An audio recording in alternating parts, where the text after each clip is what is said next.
Ohio State has climbed to the #2 spot in the country and looked to keep it rolling against Rutgers. The big talk about this matchup, Urban Meyer's old co-defensive coordinator Chris Ash now being the head coach for the Scarlet Knights. Ash took 7 assistants with him to New Jersey, but it's going to take a lot more than that to stop Ohio State. First quarter, JT Barrett dodging a sack, keeping his eyes downfield and finding Dontre Wilson.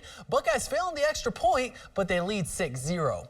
Into the second, Barrett faking the handoff, looking to Terry McLaurin, who makes the grab with a man all over him. He doesn't need the call because he got 6 instead. Ohio State up 16-0. 3 minutes and some change later, Barrett calm as can be in the pocket, hooking up with his big tight end Marcus Ball, who crosses the plane.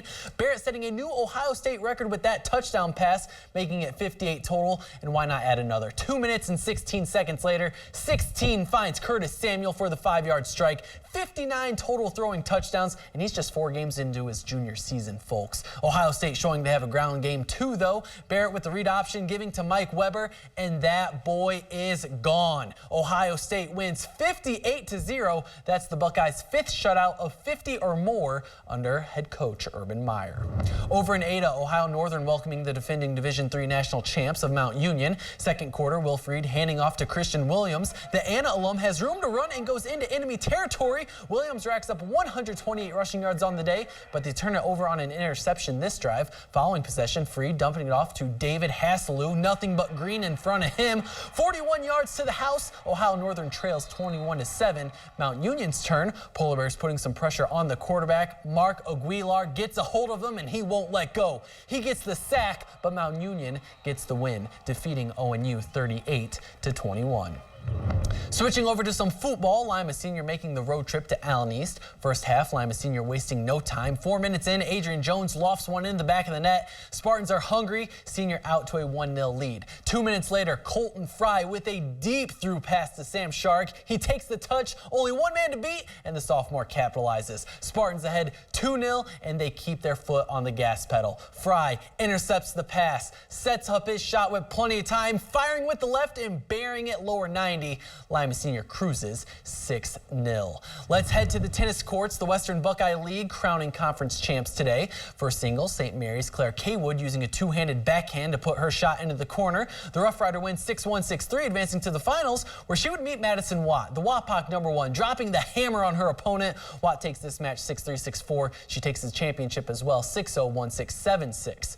Two singles, Sanjana Rajaskaran scooping one into the corner. Shawnee takes the first set, but St. Mary's Hannah Felver battles back to go into the finals. Her opponent, WAPOC's Ali Zafki, placing one just out of her opponent's reach. #1 ranked Zafki takes the championship 6-1, 6-1. One doubles, Shawnee's Megana Chanamolu smashing one into the backcourt. They have a date in the finals, winning the match 6-1, 6-3, and it would be against another WAPOC team. Kate Henderson shooting one back at the opposition. Henderson and Michaela Schrader take home another gold for WAPOC, defeating Shawnee 6-4, 5-7, 6-4. Redskins also secure first in the WBL. And at two doubles, WAPOC playing for a final spot once again. Madison Schrader's shot puts the Redskins duo in, and battling for another spot is Shawnee and Salina. Rachel Brogy strong at the front of the net. Shawnee takes the championship in two doubles. Shawnee's Whitney Baxter also champions in 3 singles. And ending indoors, some volleyball action. Lima Senior hosting USV. Third set, Jenna Hoffer has some tricks up her sleeve, dialing up an ace. USV leads early 4-2. Lima Senior on the attack now. Spartans setting to Taja Oglesby, who takes care of business. Senior still trails 8-4, but they continue to go to Oglesby. This time, the sophomore just gets one over, cutting into the USV lead, down 8-6, but it was USV who came out on top, sweeping Lima Senior 3-0.